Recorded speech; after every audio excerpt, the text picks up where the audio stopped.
Calci, pugni e poi fendenti che colpiscono più persone. Una rissa iniziata in discoteca, continuata fuori lungo la strada e terminata nel sangue.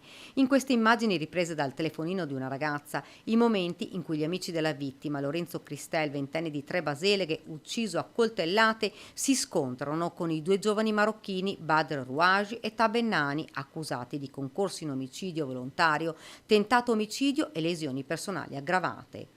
L'11 giugno prossimo inizia il processo in corte d'assise e il filmato sarà proiettato più volte e sezionato frame per dimostrare le differenti linee difensive degli imputati. Da una parte gli avvocati Fabio Targa e Paola Miotti, i legali del 22enne Tabennani, che ritengono non sia stato lui a sferrare la pugnalata ma l'amico Badr Rouaji, 20 anni, difeso dall'avvocato Fabio Crea.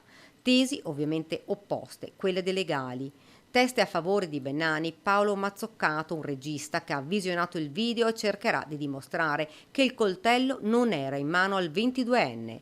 Secondo la versione degli avvocati, il sangue di Bennani presente sul coltello, spiega l'avvocato Fabio Targa, sarebbe dovuto ad un contatto con il ginocchio del nostro assistito che durante la fase più accesa del confronto con il gruppo di cui faceva parte la vittima resta a terra cercando gli occhiali. In aula sarà ripercorsa quella tragedia momento per momento, dall'inizio della lite all'interno della discoteca alla rissa e all'omicidio in strada a Castelfranco.